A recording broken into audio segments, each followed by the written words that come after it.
हवाई जहाज अगर एयरपोर्ट पर खड़ा है ना तो सबसे ज्यादा सुरक्षित होता है, लेकिन अगर एयरपोर्ट पे खड़ा रह जाएगा लोग उसकी इज्जत देना भूल जाएंगे। हवाई जहाज की इज्जत केवल इसलिए होती है कि वो आसमान की छाती चीर कर पूरी दुनिया के ऊपर से रौंदते हुए निकल जाता है। अगर आपको आराम चाहिए, आपको मोबाइल चलाना है, आपको लाल पीला हरा करना, आपको बढ़िया आराम चाहिए, आपको सुबह भोर में उठने में मन नहीं लगेगा, देर रात तक पढ़ने में मन नहीं लगेगा, आप भी पढ़े रहिए, लेकिन जिस दिन आप अपनी सुख चैन निद्रा को त्याग दीजिएगा, समाज अगर सोया रहेगा, आप पढ़ाई करते रहेगा, तो एक दिन दूर नहीं जब आप भी समाज को ऐसे चीरते हुए उनके ऊपर से निकल जाएगा, फिर वो लोग देखते रह जाएंगे। फिर जब कहेंगे कि तो इसकी किस्मत अच्छी थी, क्या कहेंगे? किस्मत अच्छी थी, तो आप इग्नोर करके हट दिएगा कि किस्मत अच्छी थी यहाँ पर। हीरो पे भरोसा नहीं कीजिए, क्योंकि किस्मत वाले वो भी होते हैं जिनके हाथ नहीं होते। कोई आईएएस बन गए, कोई आईपीएस बन गए, तो आप ड्यूटी करके घर नहीं संभालेंगे, जो जिला संभाल सकता है घर संभालने में दिक्कत होगा।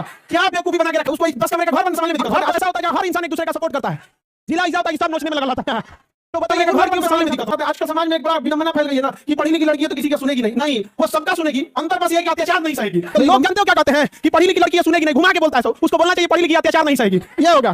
तो बोलना आप लड़की लोग समझ रहे हैं, जवाब देना सीखो, समझा गया?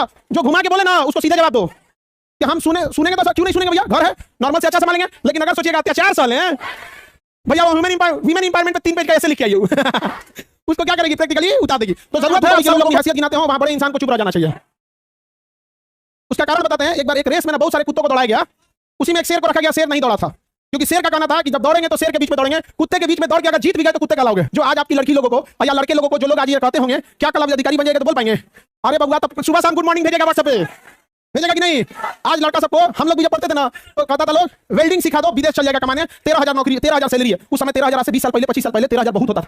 13,000 मतलब आपका 50,000 आज का, तो 13,000 हमको वेल्डिंग सिखाइयो दिया सब, हम खूब बढ़िया वेल्डिंग मारते हैं।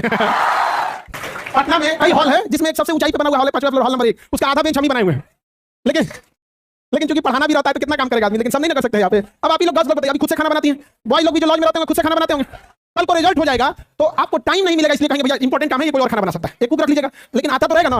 वैसे हमको भी आता था, मेरी मम्मी को बोलता था कि गरीबी में पढ़ाई बिना क्या जरूरत है, मेरी मम्मी सह गई थी, समझा गया कि नहीं गया? आज मम्मी कुछ बोल देती है ना, मेरे लिए मम्मी की बातें संविधान का अनुच्छेद 20 और 21 है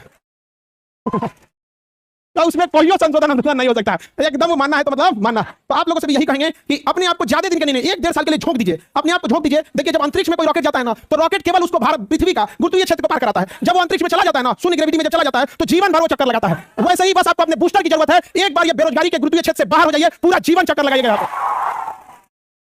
और बाकी जो आप उंगलियां उठाते थे वो इसे देखते रहेंगे, यार बहुत दूर चला गया, समझ आ गया कि नहीं आ गया? यहाँ पर किसी के ताने से बचने के बजाय इतनी बुलंदी पे चल जाइए कि कहोगे बाबू आसमान पे थूकोगे तो खुद पड़ेगा तुम्हारे। और यहाँ तो लोग सबको बोलते हैं जो सीता मैया को अग्नि पे बैठा दिया तो हम और आप कोने देखिए के मसाला है।